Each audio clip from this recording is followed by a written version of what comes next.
I guess, how does it feel to be here in Lawrence? It's been a long time coming. I think we really wanted to be here last year when Kansas and TCU were unbeaten and the cards didn't play out. So we love spreading the Big Noon Gospel, and we love promoting a program that's clearly on the rise. It's been a basketball school for so long, but what Coach Leipold and the staff have built here, this is a burgeoning power, not just in the Big 12, but in the nation as a whole. So we're here to spread some of that gospel, and happy to be here on a beautiful Lawrence fall afternoon. What has impressed you most about what you've seen from this program so far? I think the resiliency and the fact that they haven't just sat around and said, oh, we're Kansas football and we're a 2-win, 3-win program. This staff came in and said, we can do better. I mean, the facilities are here, the people are here, the name recognition is here. There's no reason Kansas shouldn't be a national force for the foreseeable future, whether that is top 20, top 25, top 15, whatever that is, but they should be a program that's always in contention for the Big 12 title. You've gotten to see a few programs from the new Big 12. I mean, between this and going to Cincinnati and seeing Colorado a few times, just what has your impression been of the way that conference is headed?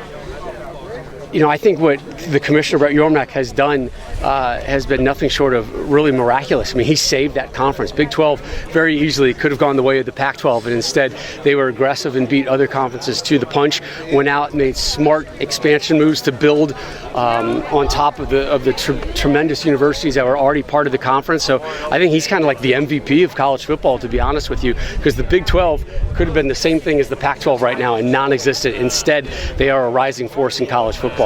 And they are the best force in college basketball as well. What are you looking forward to most about tomorrow and all the festivities associated? Yeah, homecoming, right, is always fun to come at.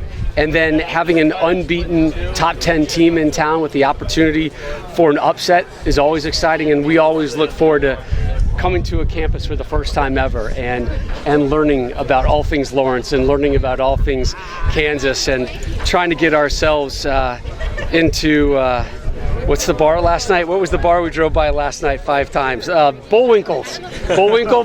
We drove by Bullwinkles a couple times last night. We're like, man, younger Rob, younger Matt would have been plowing in there and having fun. Instead, let's sit there and roll down the window and look at the fun the college kids are having.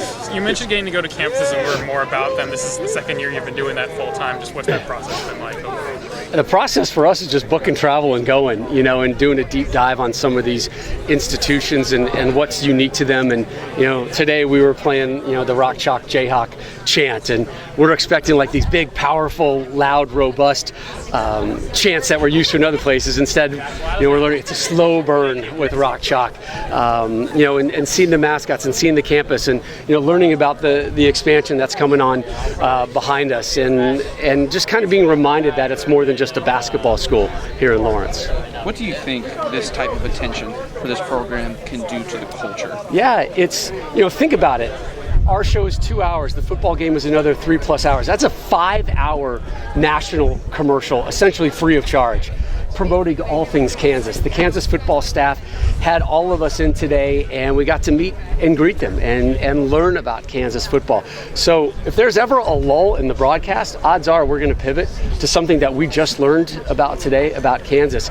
And as we've been saying, spreading that Kansas gospel out to the whole world. This is a chance for this university to show how beautiful it is, how diverse it is, and the growth factor that is happening right behind us with the football team. Was there anything that really stood out to you that the staff told you?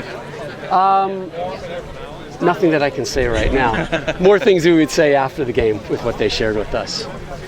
But we got the whole rundown from Coach Leipold about what the expansion is and what they're doing to the stadium and the future plans with hotel and the convention center and how massive that's going to be for recruiting, for fundraising going forward. We know about the locker rooms already redone, the weight room redone. These are things that attract players big time. They need to see shiny, new, sexy objects, right? In a weight room and a locker room will do that. And the next logical step is upgrading the stadium behind us.